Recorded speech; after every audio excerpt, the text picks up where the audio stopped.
Bonjour, bienvenue, merci d'avoir attendu. On va lancer bien sûr la projection, la rétro de Jerry Lewis jusqu'au 26 novembre, avec une particularité, on l'a voulu ainsi, Jerry Lewis, cinéaste. C'est-à-dire non pas les quelques 75 films tournés et joués par, en tout cas joués par Jerry Lewis, mais la grosse dizaine de films qu'il a réalisés, et pour la quasi-totalité dans lesquels il jouait aussi. Donc vraiment porter l'accent sur le Jerry Lewis metteur en scène. Et je pense qu'avec le film de cet après-midi, The Ladies Man, le tombeur de ces dames, ma foi, je pense que le geste de metteur en scène, le Jerry Lewis, cinéaste, vous apparaîtra ou vous réapparaîtra. Je me permets de dire, qui voit le film pour la première fois? C'est déjà bien. Et alors maintenant, qui voit le film pour la première fois sur grand écran? J'adore. Voilà, vertu de la cinémathèque. Tant mieux. Ce film-là, c'est le deuxième long métrage de Jerry Lewis, 1961. Il a fait The Bellboy juste avant, et celui-ci, donc, The Ladies Man, est son premier film en couleur. Et vous allez voir, ça se voit. À la suite du film, on aura la possibilité, la chance, et j'espère avec vous, parce que j'aimerais bien aussi savoir, avec vos questions, ce que ce film provoque en vous, parce que Jerry Lewis, ça peut provoquer différentes sortes de réactions, hein, c'est comme une expérience chimique. On verra ce que ça produit sur certains et certaines d'entre vous, et on aura l'occasion de déployer un peu le film, d'essayer d'en parler ensemble avec Pascale Baudet, que je suis ravi d'accueillir. Pascale Baudet est cinéaste, elle est aussi critique de cinéma, si bien que parfois elle fait des films sur des critiques de cinéma. Elle a fait avec son compère Emmanuel Levauve qui est dans la salle, elle a fait un très beau film sur Michel Delahaye, et qui était ancien critique au Cahier du cinéma. Elle fait des films qu'on pourrait dire entre fiction ou documentaire, qui sont des films un peu de proximité, puisqu'elle filme aussi bien sa grand-mère que son voisin. Voilà, mais elle est aussi fan de Jerry Lewis, et c'est à ce titre-là que j'avais envie de l'inviter, parce qu'elle en parle souvent, elle y réfléchit souvent, et je pense que Jerry Lewis, c'est comme certains cinéastes, c'est un cinéaste pour metteur en scène, c'est un cinéaste aussi pour cinéaste, ce qui dit bien à quel point il l'était, lui, metteur en scène. Voilà. Pascal, est-ce que tu veux dire quelques mots pour introduire le film, et on se retrouve après la séance pour en discuter? Merci Bernard. Je vais lire une parole. Je vais citer Jerry Lewis. Voilà ce qu'il disait. J'ai toujours voulu être médecin, soulager les gens, ce que finalement je fais à ma manière. J'ai écrit un article intitulé, ouvrez les guillemets, docteur, comédien égale homme engagé. Fermez les guillemets. Beaucoup de médecins ne peuvent pas faire ce que je fais et vice-versa. Mais en fin de compte, il y a quelque chose de commun dans ce que nous faisons. La douleur et le rire sont deux émotions qui se contrebalancent. C'est pourquoi il est si difficile de jouer sur les deux tableaux en même temps. Voilà, c'est tout. Donc, bonne projection. Merci Bernard de m'avoir plutôt présenté comme cinéaste que critique. Je ne suis pas critique, mais je suis amateur de films. Voilà. Bonne projection. Oui, bonne projection. On se retrouve donc après. Et ensemble, avec Pascal, on essaiera aussi de dire, en 1961, quelle était la situation de Jerry Lewis qui lui permet de faire un film comme celui que vous allez voir. Voilà, bonne projection.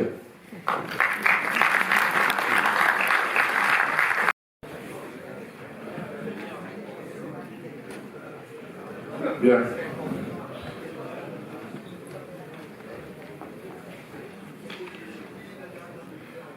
Alors,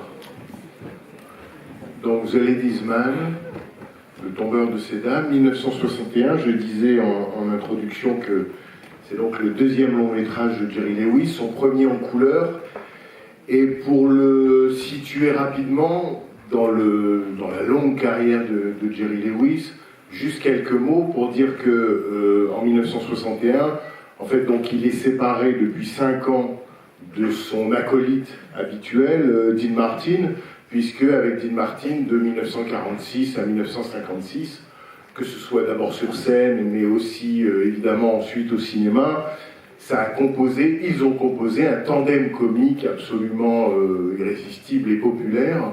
Donc 10 années de duo, et puis au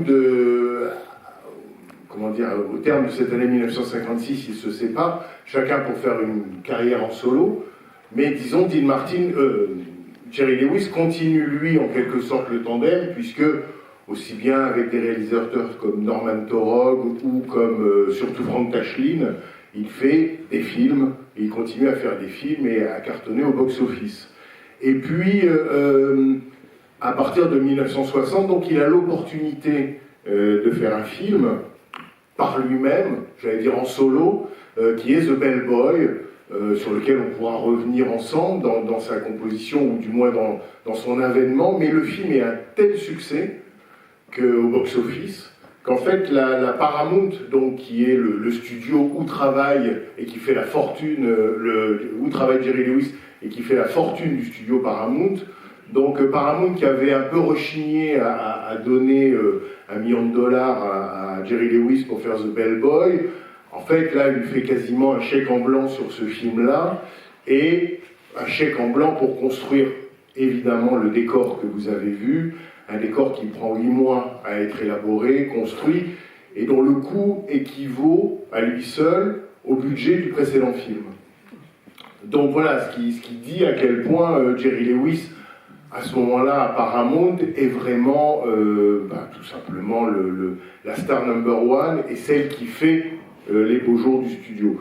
Et je me disais, en voyant le film évidemment, Pascal, que peut-être on peut commencer par ça. D'ordinaire, on commence parfois par revenir sur l'histoire ou l'intrigue. Ça, on pourra revenir sur la non-intrigue du film. On peut parler évidemment du personnage et de l'acteur, mais peut-être d'abord dire un mot de ce décor du film, celui de cette maison qui est gigantesque. Qu'est-ce qu'on peut, quand même, c'est pas banal de voir un film dont le personnage principal est le décor. J'ai envie de dire, on n'a pas vu ça depuis Fenêtre sur cour d'Alfred Hitchcock. Pour moi, il y a une intrigue, et il y a le personnage principal, et le personnage principal, son histoire se passe dans ce décor qui, vous l'avez tous vu, est une maison de poupée, mais il apparaît avant tout comme un asile pour malades, un hôpital psychiatrique, et d'emblée, alors que dans la comédie, il y aura, quand ça reste une comédie, ça reste dans la réalité, c'est-à-dire que dans la réalité, on peut trouver quelque chose de drôle et on y trouvera quelque chose de dramatique. On pourra trouver quelque chose de dramatique et dans cette chose dramatique trouver quelque chose de drôle, alors que là on n'est pas dans une comédie. D'ailleurs j'ai pas entendu des rires, les rires sont peuvent se déclencher à contre-temps ou n'ont pas lieu, parce que d'office on est dans un endroit qui est comme un cauchemar, même si évidemment il y a des gags, et le film il y a beaucoup de gags. Le décor, oui, c'était quelque chose de... Je crois que le décor est resté en place et a servi pendant de longues années dans une école de cinéma. Parce que quand il n'y a pas de paroi, quand il y a un quatrième mur qui est absent, on peut faire des exercices d'école. Et puis Jerry Lewis lui-même, il était... très fier de ce décor. Il avait la plus grande grue pour faire de 20 mètres, pour faire un travelling arrière de 70 mètres, ce qui était énorme à l'époque, parce que les caméras étaient très grosses. Mais toujours est-il que pour moi, le décor, c'est pas le personnage principal, c'est l'histoire de ce gars qui a peur des femmes, qui veut pas du tout voir de femmes. On le voit une fois qu'il a quitté le campus. S'il y en a une, il part en courant. Là, on lui en met 50 d'un coup sur le dos. Et donc, il me semble, mais c'est peut-être aussi le décor qui le permet, que notamment à partir de la scène de distribution du courrier, donc, ces filles qui sont des poupées, celles à qui distribue le courrier, à chaque fois elles sont délaissées. Il y en a une qui ne sait pas parler, l'autre qui s'étonne de recevoir une lettre, l'autre qui est absolument ravie. Elle n'avait pas imaginé qu'on lui donnerait 3 lettres d'un coup. La dernière, je ne sais plus ce qui lui arrive. Enfin bref, on dirait que c'est le personnage de Herbert qui lui-même est délaissé, qui en miroir pourrait se voir dans ces femmes. Sauf que bon, il ne s'en rend pas compte. Et donc ce décor, ce lieu clos, cette maison de poupée, c'est l'endroit où il va pouvoir ne plus avoir sa phobie initiale, ne plus éviter sa phobie, puisqu'il y en a tellement, il ne peut pas les contourner. Et en plus, non seulement il ne peut pas les contourner, mais elle-même endosse son rôle d'homme délaissé dans la séquence du courrier. Et en fait, le film, on dirait que c'est une succession de... Enfin, c'est un peu une auberge espagnole, même si c'est un décor unique, il y a des numéros musicaux, une scène de comédie musicale avec la femme cartilage.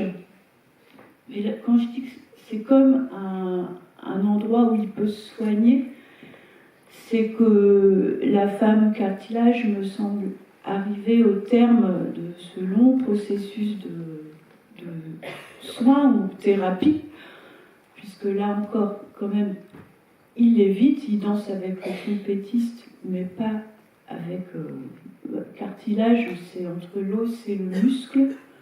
C'est curieux comme nom.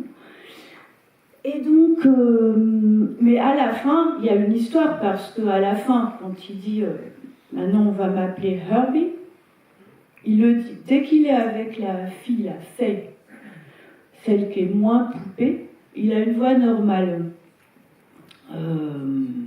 Celle qui le console, tu veux dire. Celle qui le console. Alors que là, pareil, il y a un effet de miroir, c'est quand elle dit oui, j'ai pas confiance en moi, j'ai raté mon audition. Enfin, on dirait que c'est Herbert qui dit qu'il n'a pas confiance en lui, qu'il a peur de tout.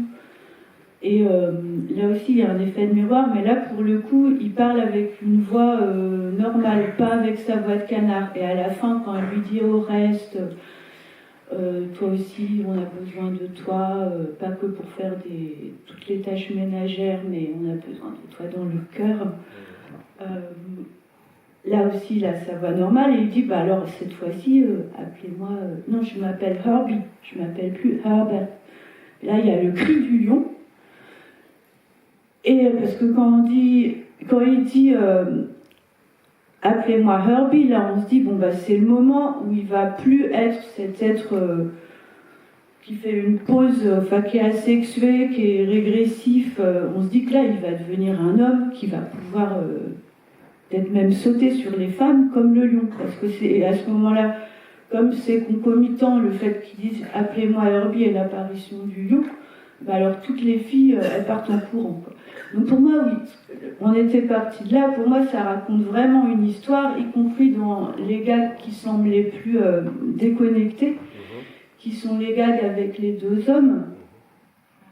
Alors je vais commencer par le deuxième, c'est-à-dire George Raft. C'était un acteur, mais ultra connu dans les années 30. Je crois qu'en 1937, il faisait partie des 3 ou 4 acteurs les mieux payés de Hollywood. Et c'est celui avec qui danse Herbert. Et il était connu pour son rôle de gangster dans le film auquel il est fait allusion, Scarface de Howard Hawks, où il avait un second rôle, mais ça l'a rendu star, ce coup de la pièce qu'il a dans le film qu'il rate. Et il était aussi très très connu comme étant un excellent danseur. Alors d'abord de Charleston, dans les années 20, il aurait importé le tango, notamment à Paris, et là on le voit faire un tango avec Herbert. Et à ce moment-là, Herbert, il joue le rôle de femme. Ce qui, moi, me fait énormément rire. Comme quoi, ce serait un gars qui aurait commencé avec le principe même du film. D'ailleurs, sur ce principe, c'est déjà assez bizarre. Pourquoi est-ce qu'ils veulent un bachelor, un célibataire? Pourquoi ils veulent pas une vieille fille ou un vieux monsieur? Pourquoi le truc repose sur oui, un postulat qu'il faut accepter, théorique, burlesque, j'en sais rien. Et donc, dans la suite des gags que j'appelle les gags de la thérapie miroir, donc Herbert se retrouve à être ce qu'il est censé détester le plus, c'est-à-dire une femme, et c'est lui qui fait la partenaire. Et l'autre gag qui semble complètement déconnecté aussi, puisque ce décor, il y a le hall, là ce sont des gags qui se passent dans le hall, là où les hommes sont censés attendre leur compagne. Alors là, c'est ce qu'a rendu le film est connu pour ce gag-là, qui est le gag du chapeau, avec Buddy Lester. Donc l'homme à la cicatrice, le gangster, celui qui est censé faire très très peur à Herbert, surtout qu'il prend Herbert pour un débile, ce qu'il est.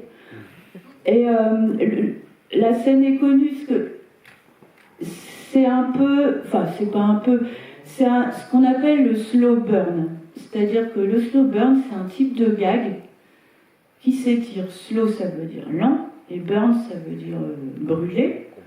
Voilà, combustion lente, tout ce qui va à tout petit feu. Et alors que nous, au début, on se dit, le type, en plus, il se fait le cas de criminel qui est traduit là, c'est killer. On pense qu'il va taper Herbert, le taper, exploser. Or, en fait, évidemment, au fur et à mesure, il se décompose complètement. Et alors, ce qui me semble intéressant dans ce gag, c'est au moment où il recoiffe, toujours dans cette histoire de thérapie en miroir, c'est pourquoi je dis que s'il y a une histoire, il lui fait une coiffure la deuxième fois avec la frange comme ça, qui est vraiment la coiffure type des personnages joués par Jerry Lewis. Donc comme si là aussi, il prenait la place du mec, de Buddy Lester. Et puis sur ce gag, alors s'il y a des choses ça a été filmé c'est la première prise, ce gag-là. Ça a été fait en une prise, et quand j'ai relu l'interview qu'avait fait Robert Benayoun, qui est le grand défenseur de Lewis en France à partir de 1956, il explique qu'il voulait qu'une prise, que c'était un gag dont il est devenu très fier, mais qui était à haut risque, je ne sais plus quoi, altitude, risque maximal, parce que ça reposait sur la réaction spontanée. Je ne suis pas exactement sûre de ce que ça avait exactement. Bon, je suis pas exactement sûre de ce que Buddy Lester savait qu'il fasse. Parce que tel que c'est traduit, on se dit que il s'est décomposé spontanément. Donc peut-être que, en tout cas, ça a été fait en une prise à 2 caméras. C'est pour ça que c'est cadré au-dessus des épaules, est assez serré. Là, évidemment, on ne voit pas les 2 caméras. Et au fur et à mesure, donc, voilà. Et puis, si dernière chose, c'est que ce gars, je le trouve très réussi, c'est aussi grâce à l'attitude de la fille à la fin. C'est-à-dire qu'elle fait comme si tout était strictement normal. L'autre, il est toujours en train de dévider le fil du costume ou de la doublure du chapeau. Et la fille, elle arrive comme ça avec la musique. Lui, il est défait, le type. Et la fille, elle fait comme si tout était normal. Et pour moi, je ne sais pas pourquoi, comment vous expliquer, mais si elle avait réagi, si elle avait dit mais qu'est-ce que c'est que ça, si elle était partie avec Herbert, ça devenait lourd. Mais bon, tout ça pour répondre, Bernard, à ta question de... pour moi, le personnage, c'est pas le décor. Alors peut-être toi, tu peux me dire pourquoi tu trouves que c'est... Non, pourquoi le décor, c'est le personnage.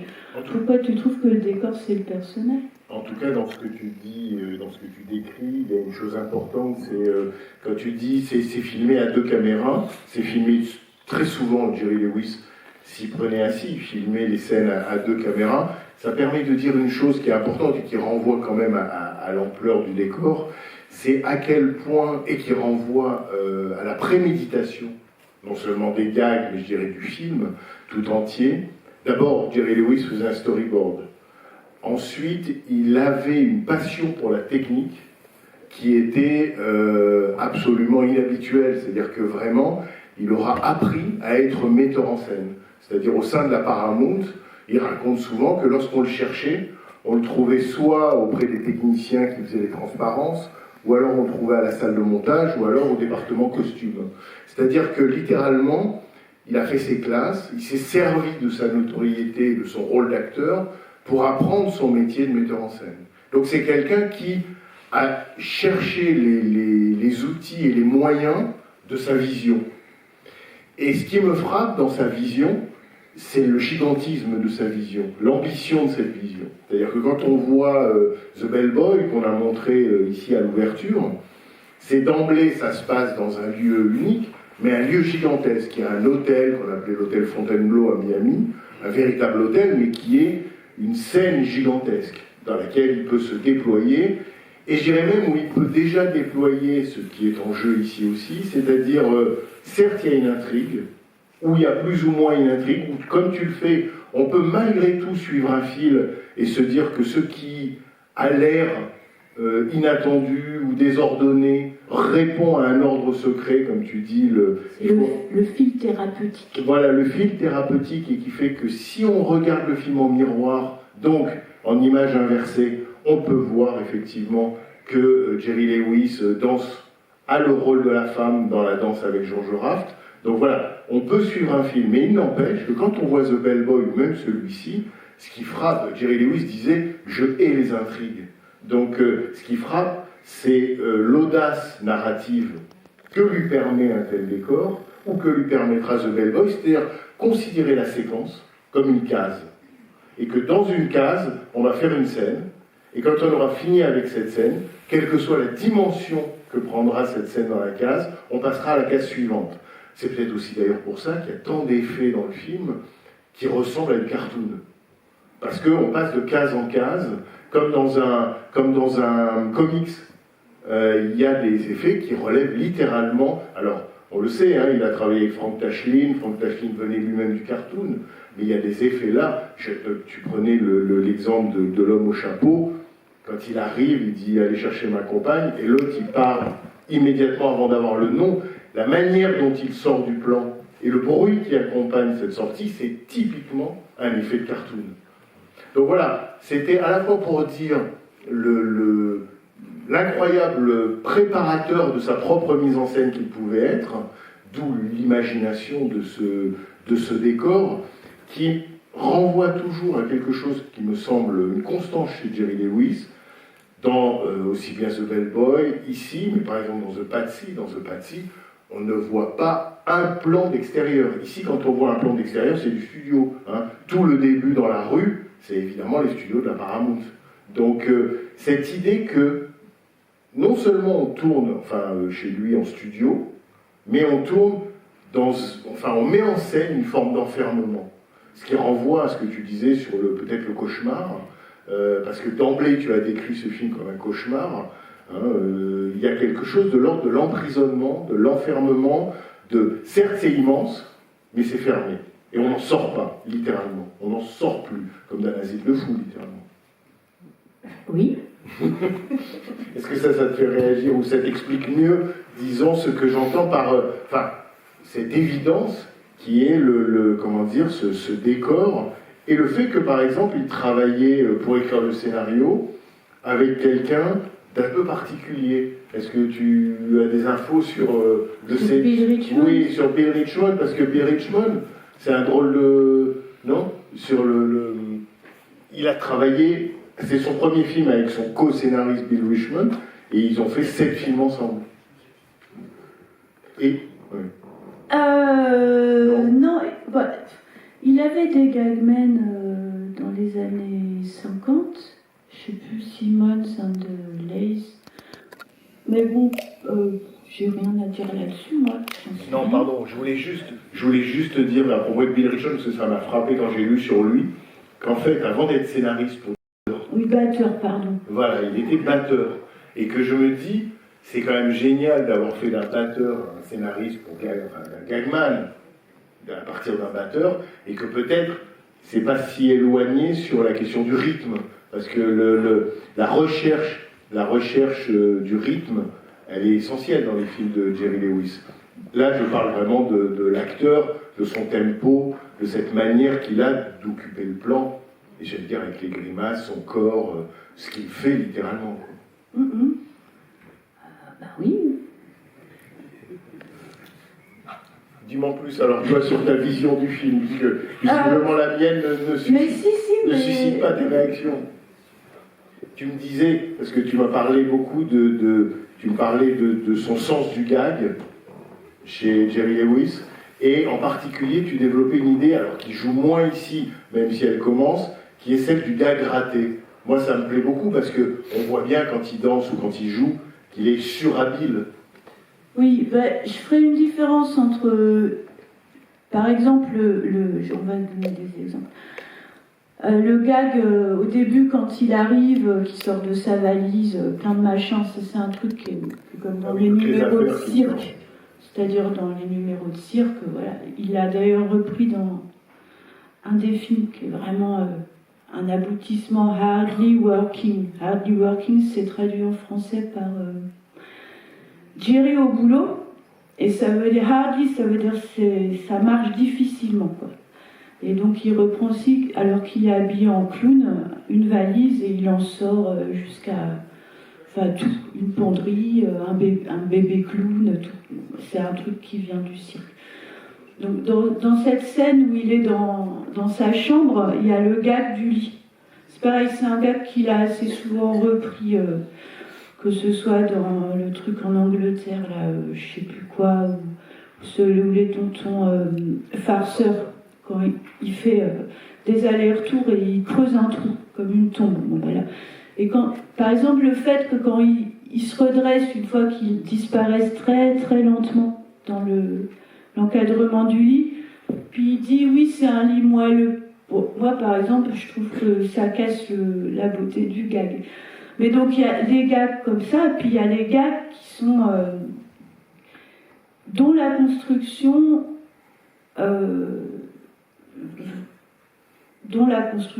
est la scène, c'est-à-dire des gags qui sont construits pour faire des scènes entières. Il y a le gag du chapeau, il y en a quand même d'autres, je ne sais plus lesquels.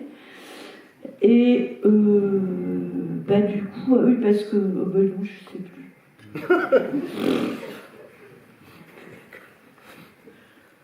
Est-ce que tu veux qu'on prenne les questions du public et peut-être ça va t'aider à dire d'autres choses? Est-ce que vous avez des remarques? Oui, là-haut, tout là-haut.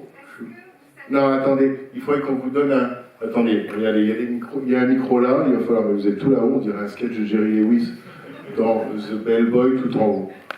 Dans The Bellboy, quand il doit traverser la salle, mais ça serait bien, voilà, si vous pouvez prendre le micro quand même.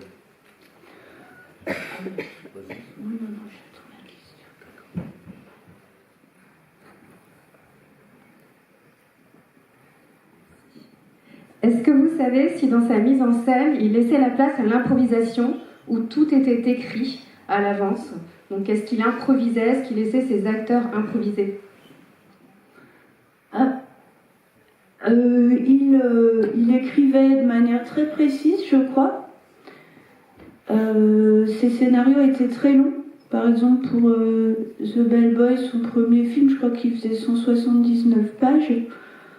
En revanche, sur l'improvisation, il voulait garder tout ce qui peut être inventé la première fois. Donc, ce qui peut être inventé à partir même de ce qu'a beaucoup écrit à la première prise. Donc là, je citais l'exemple de la scène du chapeau avec Buddy Lester. c'est quand on refait, on improvise moins, parce qu'on se copie. Donc, ce sera la réponse. Lorsque Chris Lewis est venu ici au début de la rétrospective, donc le fils de Jerry Lewis, il a donné un scénario de son père, un scénario de tournage de Yaya mon général. Et pour vous répondre, donc d'abord le scénario fait 2 volumes. Enfin, sur scène, il n'en a donné qu'un à Jean-François Roger parce que c'est trop lourd. Mais les 2 volumes sont ici et consultables. Et quand on les ouvre, c'est difficile à décrire, il faut le voir pour le croire, on dirait un scénario de Fritz Lang. C'est-à-dire que c'est énormément annoté, c'est énormément commenté, et il y a des schémas sans arrêt, y compris des schémas d'angle de caméra. Et donc Jerry Lewis dessine pour chaque scène l'angle de caméra, le découpage, et tout ça est dans le scénario de tournage. C'est-à-dire qu'il y a véritablement, c'est ce que je disais dans le fait qu'il se soit à ce point-là préparé à faire des films, lorsqu'il en a fait, il s'est préparé à les tourner. C'est-à-dire qu'il y a vraiment chez lui, indépendamment du personnage qui semble complètement zinzin et allumé, il y a au contraire chez le Jerry Lewis, alors ça c'est peut-être le côté Dr. Jerry et Mr. Lewis, c'est le côté incroyablement organisé, perfectionniste de son travail. Et je pense que sur un plateau, autant il devait être en partie drôle et amusant avec l'équipe, autant il devait y avoir des moments où ça rigolait pas du tout. Et je pense qu'il n'était pas que drôle sur un tournage. Il répète tout le temps, parce qu'il a beaucoup été interviewé, il y a énormément, soit beaucoup interviewé, il y en a la trace écrite, soit il y a un livre qui raconte ses cours à UCLA, The Total Filmmaker, soit il y a des archives filmées. Et tout le temps, il disait, il faut travailler, il faut préparer, il faut préparer, il faut préparer, parce que plus on préparera, plus ça donnera l'attitude de faire une bonne première prise avec la fraîcheur et la part d'improvisation qui reste aux acteurs dans l'espace qui reste. Dans l'espace du tournage, tu veux dire Oui, dans le moment, dans le temps de la prise. Et puis bon, il a aussi, c'est vrai, beaucoup insisté sur ses 22 premiers films où il n'était qu'acteur, mais en fait, ils n'ont jamais été co-signés. Mais après, il s'est exprimé pour dire que finalement, lui-même, il lui incombait pas mal de la responsabilité des gags, parce qu'un acteur comique, ça se met aussi en scène soi-même, donc du fait même qu'il joue. C'est une part de mise en scène. Quand c'est pas filmé, c'est juste quelqu'un qui est sur une scène et qui fait son numéro. Mais pour mettre en scène un déjà numéro, pour les axes de caméra, apparemment, par exemple, Torog, il dit qu'il avait... Norman Torog, le réalisateur, que lui-même, il lui soufflait soufflait pas mal des choses, parce que Torog n'aurait pas eu tant d'idées. Avec Tashlin, qui est l'autre, il y a George Marshall aussi. Avec Tashlin, il collaborait davantage apparemment.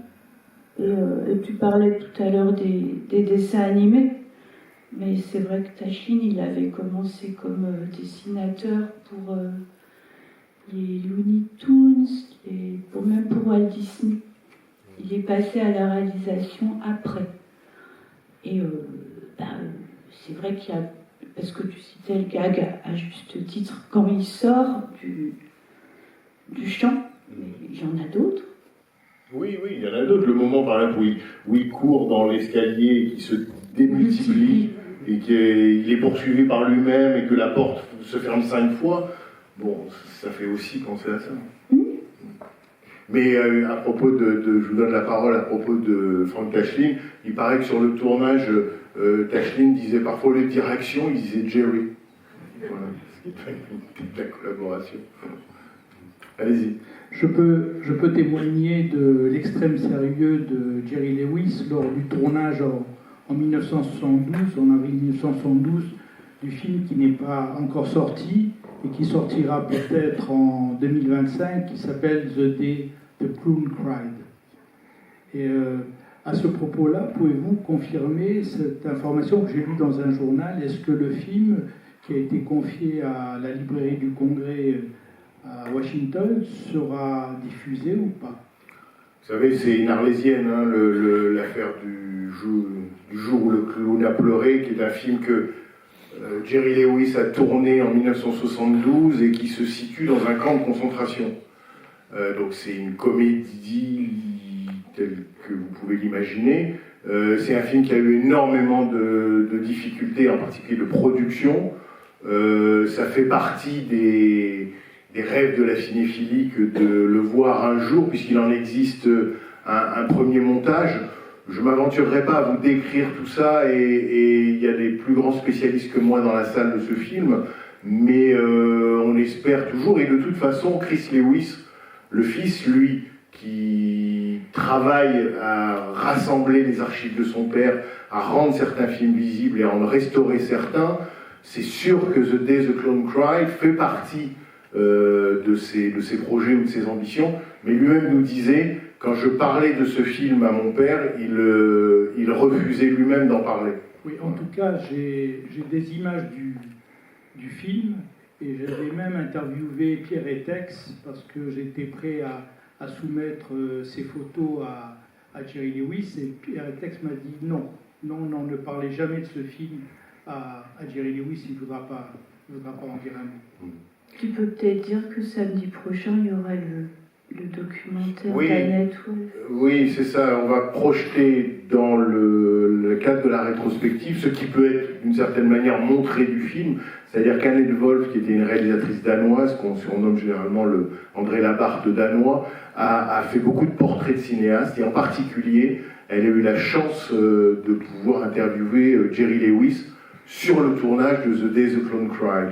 Et donc c'est un film absolument sidérant, un portrait de Jerry Lewis comme on en voit rarement, parce que, alors là vraiment le masque est tombé, Jerry Lewis uniquement cinéaste, filmé à 2h du matin, absolument épuisé et découragé, et qui en même temps répond aux questions de la cinéaste, et on voit des moments de tournage de The Day the Clown Cried. Donc si vous n'avez jamais, ça s'appelle Jerry Lewis, hein, c'est signé Annette Wolf, et ça vaut la peine d'être vu. Mais peut-être sur la figure du clown triste, ou sur le... Parce que, comme toi, tu disais, ce film est un cauchemar, c'est un asile de fous, et c'est une unité psychiatrique. Peut-être aussi, il le dit aussi au début, le personnage, il dit, ah oui, être à plusieurs, c'est comment dire, c'est continuer à être seul avec du bruit. Oui. Sur cette idée de la tristesse du personnage, ou de sa... Parce qu'on a souvent décrit Jerry Lewis comme beaucoup de clowns, comme quelqu'un qui était sombre, ou qui était mélancolique. Et ce qui est vrai que la deuxième... Ou autiste. Hein, Damien Bertrand, par exemple, dans la conférence, il a beaucoup insisté, et ça m'a paru très pertinent, hein, qu'il avait les syndromes, les symptômes de l'autiste. Mais sur cette idée-là, parce que quand même, Jerry Lewis, sa carrière de cinéaste, la première moitié des années 60, c'est quand même des films à succès. Et je trouve qu'à partir de The Patsy, par exemple, où là, vraiment, j'allais dire, le génie du gars gratté se manifeste, il y a une déconnexion, disons, entre ce que le public croit attendre de Jerry Lewis et ce qu'il lui propose. Oui. The Patsy, c'est 64, 65, je crois. Là, c'est... Comme tu le disais, on peut avoir tellement l'impression que c'est une succession de gags assez brefs que on a... Enfin, le film reste... Et puis grâce au décor, le film reste séduisant. J'ai pas entendu d'énormes éclats de rire, mais... il semble encore sur le modèle de ces films qu'on dit à vignettes, très très rythmés, parce que pour moi The Bellboy, son premier, est beaucoup plus rythmé, de manière beaucoup plus musicale. Là on est quand même sur un plateau, il y a une esthétique de plateau, puisque c'est un décor unique et c'est un décor de studio tout le temps. Et donc les effets de rythme sont moins évidents parce qu'on est dans une unité de lieu, parce que l'hôtel Fontainebleau de Bell Boys, c'était un décor réel. Et puis il y avait plus de diversité. Là, on est quand même dans des sketchs, ceux avec une de ces très grandes fidèles, enfin c'est plutôt lui qui lui a été fidèle, Cathy Freeman, celle qui joue l'infirmière, la nurse. Au début, c'est assez statique, il y a beaucoup de jeux de langage, donc c'est pas forcément par là qu'on saisit un rythme. C'est plus rythmé dès que c'est plus musical, avec les vraies séquences de comédie musicale. Mais je sais plus où je voulais en Mais par exemple, la scène où Catherine Freeman engage Jerry Lewis, on voit bien que, le trouble d'identité est généralisé, quoi. Parce que lui fait tout un cours sur son nom, et elle aussi. Hein, oui.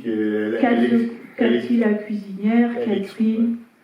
Et puis il y a un jeu de mots qui est peut-être pas très clair si on suit les sous-titres. En fait, la fille qui plaque Herbert, elle s'appelle Faith, et non pas Claire. Et donc dans cette scène, quand Cathy Freeman lui dit « Essaie d'y voir Claire », et qui commence à tout casser parce qu'il ne peut pas supporter cette injonction, elle lui dit have faith, ou try to have faith. C'est d'entendre le nom qui le. Voilà, ce qu'il entend provoque la crise. Voilà. Et là, tout de suite, on se dit il faut qu'il surmonte son problème de faith, de Claire. Et voilà, c'est ça qui me faisait dire qu'on est assez vite dans un asile de fous. Et sur le décor, par contre, oui, pour rebondir sur ce que tu disais, il disait un truc. Il l'a dit plusieurs fois, Jerry Lewis, il disait, mais un film, il faut que ça ait un beau décor, un décor somptueux, où il y a des belles couleurs, vastes, parce qu'on ne va pas demander à des spectateurs de payer $8, parce que ces spectateurs-là, il y aura beaucoup parmi eux de couples qui n'ont pas beaucoup d'argent et qui vivent dans un 2 pièces. On ne va pas aller leur montrer des couples qui vivent dans des 2 pièces. Et si Hollywood arrête de faire des décors somptueux, bah, ce ne sera plus Hollywood. Donc là, c'est sûr qu'en 61, il y a un décor où c'est pas mal. Et c'est ça qui est très très beau et très moderne aussi, c'est à quel point non seulement le décor est gigantesque et précisément exhibé, et en même temps à quel point il est filmé comme un décor, montré comme un décor, désigné comme tel, si bien que quand la télévision arrive dans le film, enfin l'émission de télévision débarque dans ce décor, on a l'impression que c'est le film qui rentre dans le film. C'est-à-dire que le film qui se tourne montre avec quoi il se tourne. Littéralement, il y a un effet là. Et dans The Patsy, à la fin de The Patsy, c'est encore plus, flagrant, puisque Jerry Lewis désigne clairement le film dans lequel ils sont comme un film dans lequel ils sont. Oui, il aimait bien qu'on comprenne les coulisses des films. C'est ça. Je ne sais pas si ce côté brechtien, il le revendiquait comme brechtien. Mais en tout cas, il aimait montrer comment c'est fait. Comment c'est fait. Oui, qui a le micro, je ne sais pas. Alors allez-y. C'est le rôle de la musique, on dirait de la bande dessinée par rapport au dessin animé. Et deuxième chose, il porte des lunettes, on dirait qu'elles n'ont pas de verre. Donc je pose la question. Voilà. Alors ça, je ne sais pas vous répondre sur les verres de lunettes, mais a priori, quand il y a des projecteurs, c'est embêtant d'avoir des verres sur ces lunettes parce que les projecteurs se reflètent dedans. Donc même aujourd'hui, en général, quand les acteurs ont des lunettes, on fait en sorte qu'il n'y ait pas de verre sur les montures.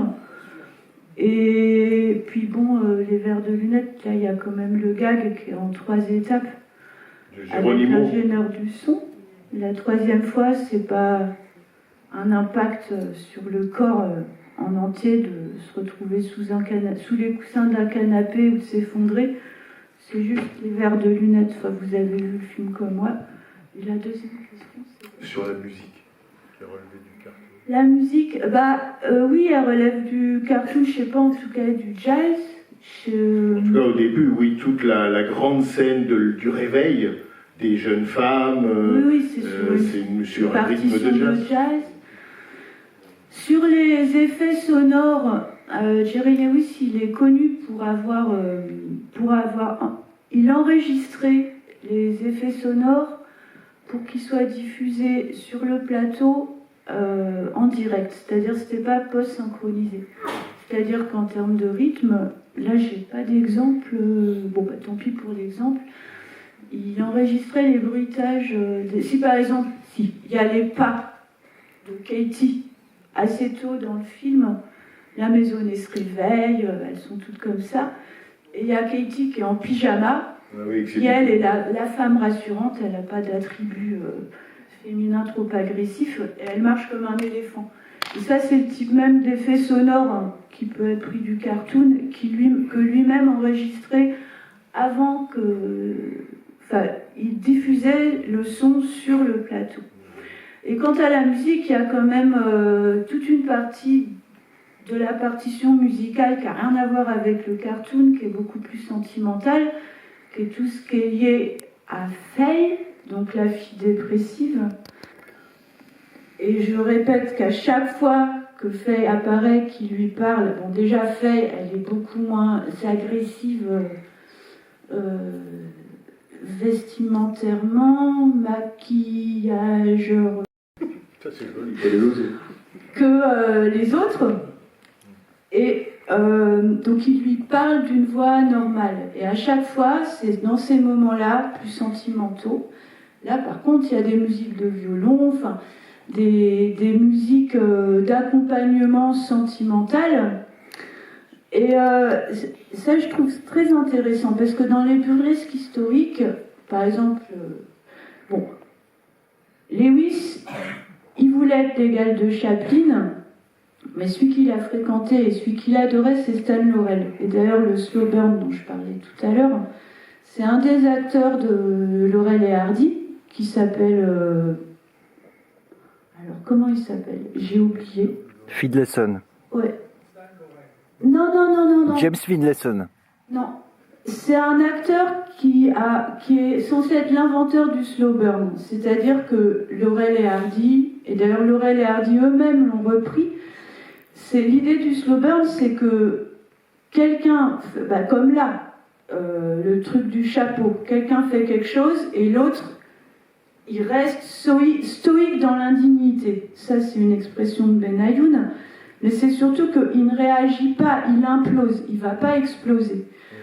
Et donc, oui. Jerry Lewis, dans cette grande tradition du burlesque historique, il a repris ce genre de choses.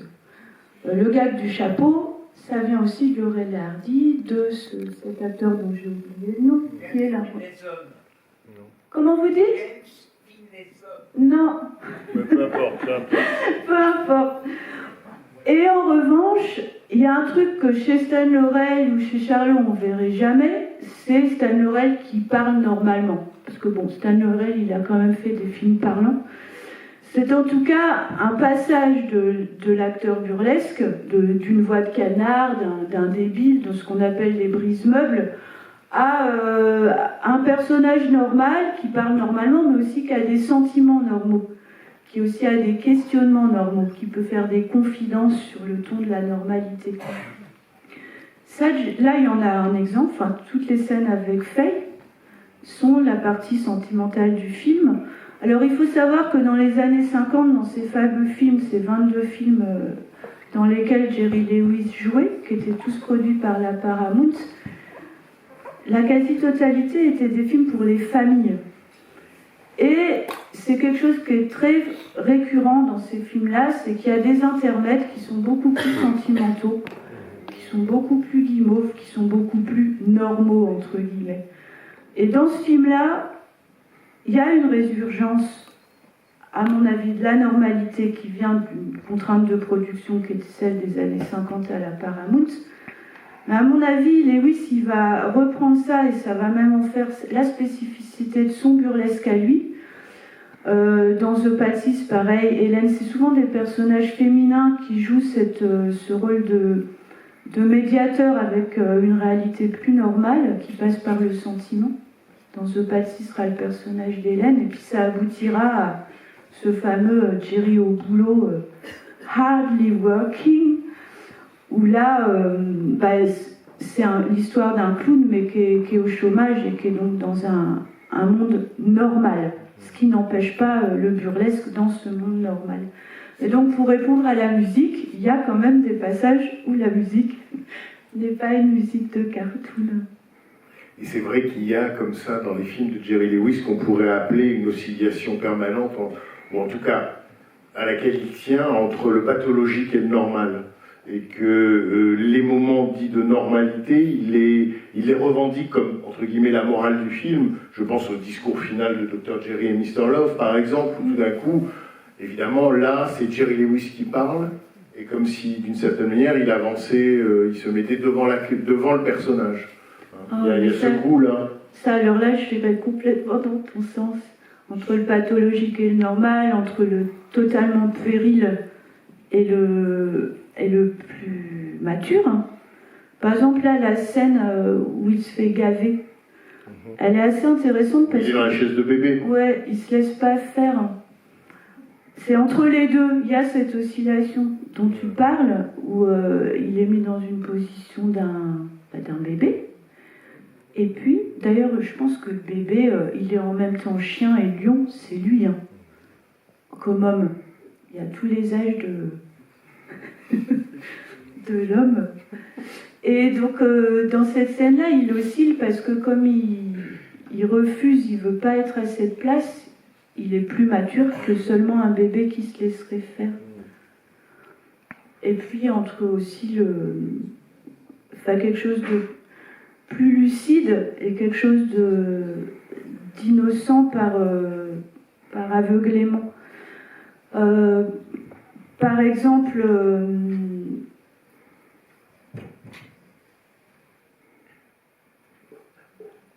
Damien Bertrand, lors de sa conférence, a montré un petit court-métrage qui s'appelle The Boy, un petit film tardif qu'il a fait pour l'UNICEF, où on se rend compte que c'est un petit garçon qui est tout le temps malmené, maltraité, harcelé. C'est que des situations qu'il avait déjà mises en place dans ses autres films pour faire rire, et là ça fait pas rire du tout. Mais c'est aussi lié à la réaction elle-même du petit enfant qui là reste passif. Et dans un film de Jerry Lewis, là par exemple, n'importe quelle situation, quand même le type au chapeau arrive et qu'il lui dit oui, Herbert idiot, il dit ah oui, Herbert idiot. Donc nous, ça nous fait rire qu'il ait intégré le fait de s'appeler Herbert et d'être idiot. Il se fait traiter d'idiot, mais il dit ah oui, Herbert idiot, puis voilà. Et en même temps, non seulement, enfin, moi c'est ce que je trouve de très beau aussi parfois chez Jerry Lewis, c'est que par exemple dans le gag du chapeau, c'est quand même s'il se laisse faire entre guillemets ou il se fait traiter d'imbécile, il y a quand même, c'est quand même un gag hostile. C'est-à-dire qu'il y a chez ce personnage rond, qui veut être aimé, qui veut rendre service, je trouve qu'il y a la dualité chaplinienne, parce qu'il est aussi involontairement, en apparence, très agressif, très violent, très brutal. La collection de porcelaine de Madame Wallon Mellon, il en fait de la charpie. Le coup du chapeau, l'autre il repart la queue entre les jambes. Enfin, il y a quand même chez lui, c'est comme chez Chaplin, je trouve, il y a le désir d'être, j'allais dire, au centre des lumières de la ville. Il y a le besoin d'être accueilli, accepté, adopté. Et en même temps, il y a une singularité absolument farouche qui fait qu'il est littéralement irrécupérable. Il y a trop de... Je crois que c'est quand le film est sorti, donc The Ladies Man, il y a eu un Jean Douché dans Art, dans le journal, le hebdomadaire Art, il disait il ne faut pas confondre le burlesque et la comédie. Et il disait la comédie, c'est là où vous éprouvez des sentiments agréables que vous pouvez partager, et vous pouvez en quelque sorte avoir de... Oui, c'est ça. Bon. Et il dit en revanche, le burlesque, ça a à voir avec les besoins primitifs, ça peut avoir à voir avec les instincts et les pulsions. Et c'est beaucoup moins sympathique et c'est beaucoup moins agréable, et on peut rire au burlesque, mais on peut être aussi gêné, malmené, désarçonné, il peut y avoir un sentiment de malaise qu'on n'éprouve pas dans une comédie. Hein, la comédie, c'est fait pour avoir comment on dit, il y a une expression anglaise que je ne trouve pas, mais enfin les feel-good movies, voilà, feel-good feelings. Ouais, tout à fait. Alors que le burlesque est plus brutal, quoi. De toute façon, les deux motifs premiers du burlesque, c'est se pourchasser et se taper dessus. Donc c'est en soi une violence un malmenage. Permanent. Voilà. Permanent. On va prendre alors, monsieur, là, oui, alors, voilà. Allez-y. Oui, et après... est-ce qu'on pourrait parler des influences qu'il a laissées pour les futurs créateurs? Moi, j'ai pensé en particulier à deux choses. Bon, d'abord, des mouvements de caméra qui m'ont rappelé Wes Anderson dans certains de ses films, comme Moonrise Kingdom, en particulier le dispositif scénique de la maison dans lequel on rentre. Puis il y a autre chose qui m'a frappé, c'est le dispositif choisi par Hergé pour les bijoux de la Castafiore dans l'intervention de l'équipe de télévision à l'intérieur du château de Moulinsart pour aller filmer la Castafiore, qui est une cantatrice comme Mrs. Wellen Mellon. Alors, est-ce qu'on sait... qui était une cantatrice, une vraie. Ouais. Est-ce qu'il y a eu des influences de Jerry Lewis sur Hergé? Alors Tintin, je ne saurais pas dire, mais ce que vous dites me semble assez convaincant. La seule chose que je puisse dire pour apporter de l'eau à votre moulin, c'est que on sait qu'Hergé était un grand cinéphile et que, par exemple, Objectif Lune, et on a marché sur la Lune, c'est certain que, Hergé s'est souvenu du film de Fritz Lang, La femme sur la Lune. Bon, donc on sait qu'il y a des influences majeures du cinéma qui sont passées dans la bande dessinée d'Hergé et dans les bijoux de la Castafiore. Ce que vous dites, entre l'émission de télé, le lieu clos et la Castafiore elle-même, qui renvoie à Wellen Mellon, ça, pourquoi pas? C'est une hypothèse, il faudrait demander à Benoît Peters, l'historien spécialiste de Tintin, mais de Hergé, mais je retiens l'hypothèse, oui. En tout cas, ce qui est vraiment pas mal avec cette histoire de maison de poupée, c'est normalement une maison de poupée, on la regarde que d'un côté, c'est-à-dire en 2 dimensions, de la même manière qu'est une scène de music-hall, ou de la même manière qu'étaient faits les films des primitifs, y compris burlesques. C'est-à-dire il y avait un point de vue qui était sur tout le temps celui du 4e mur. Et là, évidemment, ce qui est super dans le film, c'est qu'il y a ces plans-là, mais il y a aussi, il découpe en 3 dimensions les espaces avec des découpages classiques, mais dans un décor qui est celui de 2 dimensions de l'aplat. Et sur les influences, alors vous avez cité Wes Anderson, qui peut-être s'y retrouve dans la maniaquerie et la précision à la fois du détail et de l'ensemble, parce que ça, oui, le perfectionnisme est quelque chose que les cinéastes peuvent reconnaître chez d'autres. Après, ce film-là elle est connue, hein, une influence, sur Jean-Luc Godard, puisque Jean-Luc Godard, dans un film c'est Dans Tout va bien, où il reprend, alors cette fois-ci, pour des raisons, j'allais dire, pour des motifs politiques, mais il reprend littéralement, autant qu'il le peut, avec les moyens qui sont les siens, le principe du décor en coupe. Hein, et donc de ce qu'il y aurait à voir si un mur tombe, et donc le principe des cases, mais cette fois-ci dans une usine. Voilà. Je me souviens de Jean-Luc Godard à la télévision américaine dans les années 70, faisant l'éloge de Jerry Lewis, devant un hôte un peu étonné, surpris, puisque vous le savez, comme on le dit souvent, Jerry Lewis est une invention française, au sens où il était extraordinairement populaire aux États-Unis, mais pas forcément pour les mêmes raisons qu'en France, et il n'a pas du tout la même notoriété dans la critique américaine que dans la critique française. Ce film-là, d'ailleurs, la Nouvelle Critique lui avait décerné le prix du meilleur film étranger en 1963, mais en France. Oui, et c'est vraiment à partir de ce film-là que je dirais les cahiers du cinéma, Jacques Bontemps était là, je ne sais pas s'il est peut-être parti, mais Jacques Bontemps nous a remarqué récemment que c'est à partir de The Ladies Man que vraiment le Jerry Lewis, metteur en scène en solo, est devenu une figure de la critique française. Donc Robert Benayoun, à positif, n'avait pas attendu The Ladies Man, voilà, mais pour les cahiers, disons que là, vraiment, ça devient flagrant et irréversible. On va prendre une dernière question. Ouais, c'est plus des remarques qu'une question, si ça ne vous dérange pas. Mais je vous en prie. Pour revenir au thème de la voix, qui me touche beaucoup, moi j'y vois donc du passage d'une voix à l'autre, c'est la problématique de grandir, d'arriver à grandir ou de ne pas grandir, qui sera beaucoup plus significative dans Dr. Jerry et Mr. Love, avec la scène que je trouve absolument bouleversante de la fin où il est sur scène, où ça déraille, etc. Et donc, de là, je fais un lien avec le premier gag qui parle du double, puisque la thématique du double, ou du triple, ou du quadruple, chez Jerry Lewis, ça revient tout le temps. Gag que je trouve profond et totalement génial, et qui a un lien avec le fait de pouvoir grandir ou pas grandir, c'est quand on voit qui est sa mère, c'est-à-dire lui-même, qui joue le rôle de sa mère, de la mama,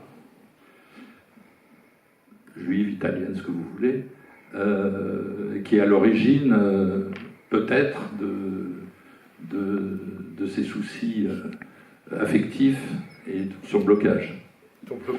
Mais ce thème du double, on le trouve aussi dans son cinéma lui-même, puisqu'il est d'une génération qui a vu plein de films et qui est cinéphile.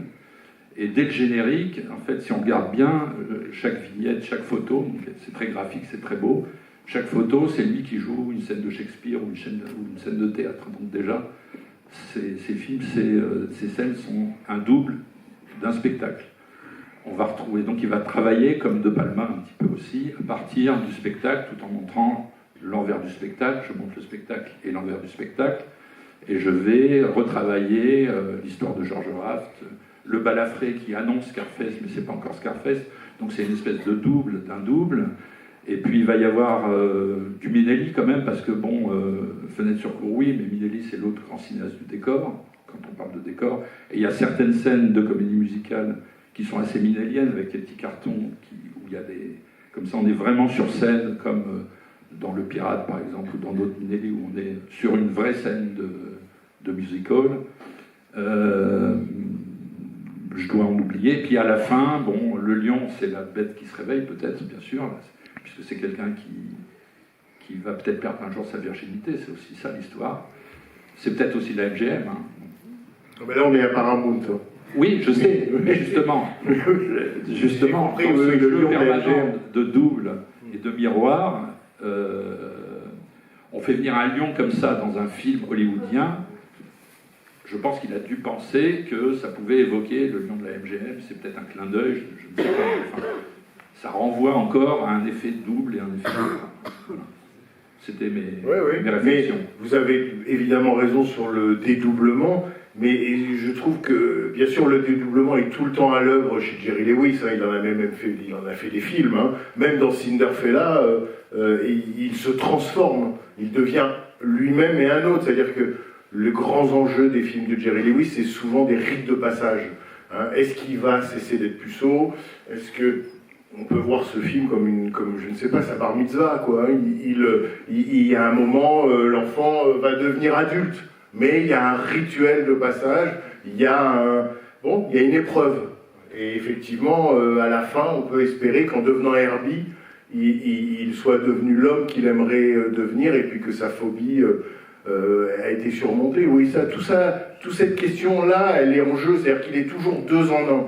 Mais ça fait part de l'euphorie que provoque, sur moi en tout cas, sur d'autres, le cinéma de Jerry Lewis. C'est-à-dire que c'est un être qui est empêché de vivre au début, et finalement c'est une affirmation de soi, mais c'est toujours une affirmation de soi qui ne se fait pas au détriment des autres, et qui a une espèce de générosité et d'appel à aller vers le centre de l'être qui est le cœur. C'est un peu le rôle aussi de sa confidente, qui est une femme aussi qui est un peu à part. Et dans plein de films, il y a, et même dans les Tontons farceurs, À la fin, la petite fille qui fait un discours, elle prend le temps de faire un discours pour chaque oncle, pour ne pas l'oublier. Donc c'est jamais une affirmation de soi dévorante, c'est une affirmation de soi dans une générosité et une joie de vivre qui, moi, me touche énormément. Non, je voulais juste rebondir sur le gag du début sur la mère. S'il est tellement réussi, c'est parce qu'il hurle mât et nous on a juste cette femme en verre de dos avec un grand chapeau, jusqu'au moment où il y a le contre-champ. C'est ça qui le fait drôle. Bien Parce sûr. que si on l'avait vu dès le début, ça n'aurait pas été drôle. C'est hilarant parce qu'il zèbre le plan en tous sens, parce qu'il court de droite à gauche, et effectivement elle est de dos, et le moment où elle se retourne, c'est le moment du rire. De la même façon, quand il se fait embrasser et qu'il porte la trace du rouge à lèvres sur la joue, ça n'est donné par le découpage, la marque, que quand l'autre personnage peut le voir, et ça nous est montré, j'allais dire, synchrone avec l'autre personnage, pour que là, le gag soit maximisé, quoi. Et donc ça aussi, tout ça témoigne évidemment d'une très grande réflexion sur ses propres effets. Mais juste pour terminer et revenir à ce que tu disais au début, le dédoublement, mais presque aussi ce que tu disais de la multiplication, quoi. Si on reprend ton idée du miroir, à ce moment-là, il ne se dédouble pas, il se multiplie en autant de femmes qu'il a devant lui, quoi. Et d'hommes. Et l'homme. Donc c'est toute la création. Bobby Lester et George Raft. Bien. Ça s'arrête là. Eh ben merci beaucoup Pascal Baudet. Merci. Merci à vous.